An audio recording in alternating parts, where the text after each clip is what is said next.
we're going to examine the issue of public sector marketing.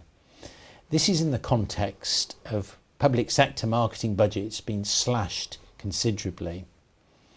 Now, we've got somebody in the studio today, Paul Baines, who's an expert in political marketing. Now, Paul, how do people with that kind of limited budget now get the message over and spend their money wisely? Well, I mean, just to give some understanding of how limited that budget is, the Central Office of Information, the government body that deals with advertising and develops the budgets for this for public sector advertising, has slashed the budget by about 90%. So what we're seeing is a substantial reduction in the amount of money made available by government to support effectively social marketing initiatives.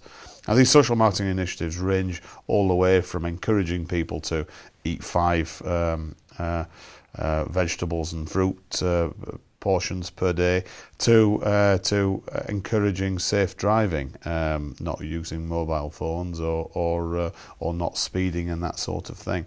So these cuts in budgets are designed, of course, to help the coalition claw back its pay off some of the deficit, and that's understandable.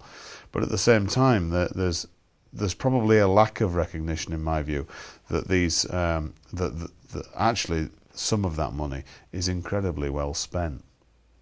So things like encouraging people to have flu injections, for example. Yeah, I mean, health promotion is a component of social marketing. The thing about social marketing is it's all about driving behaviours. So it's about changing target audience behaviours, getting them to do something different from what they were doing before. So a good example, and this is an area that has been refunded. So it's, I was saying that the budget's been cut by 90%. This particular area still gets its funding, and that's the Department for Transport's Think campaign, which is designed to encourage safer driving behaviours. Now people do genuinely die if that money is not spent, because the accidents and so on that occur are to some degree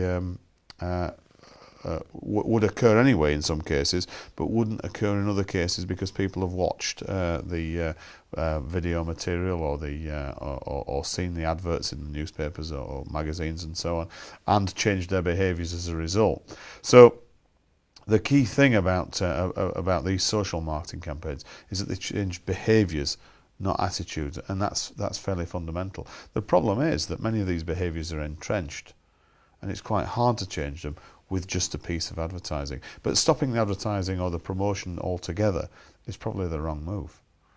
So if we get down to basics then, and you were advising these people with that much reduced budget, what do you believe they should be doing?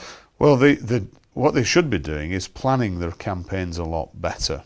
The problem that many communicators, that many marketers have, is that they put a lot of money into communication and very little into the research associated with that communication. So they tend to underspend on research and spend much more on communication. That's a bit like shouting, Steve.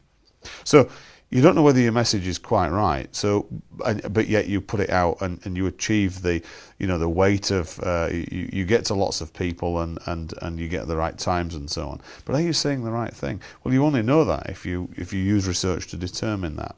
So I think measuring the effectiveness of marketing communication is fundamental in this new environment, absolutely fundamental. It was always important, but now it's fundamental. So I would say spend a little bit more on the research side and reduce the amount of budget proportion on the communication.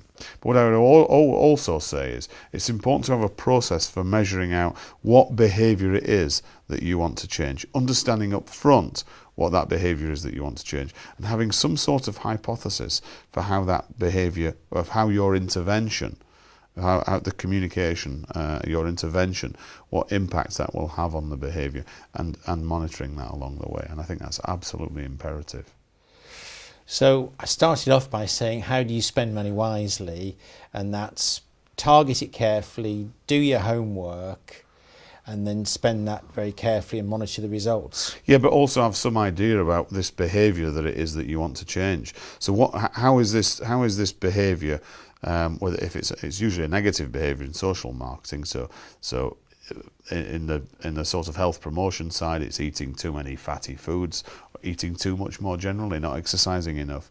The behaviour there that you're trying to change is not exercising enough or eating too many fatty foods. So how do you change those behaviours? What messages do you need to get across to people to get them to change those behaviours? So doing that research up front is absolutely fundamental, so that you can then change that behaviour rather than just the attitude. Good point. Thank you very much, Paul. Thank you.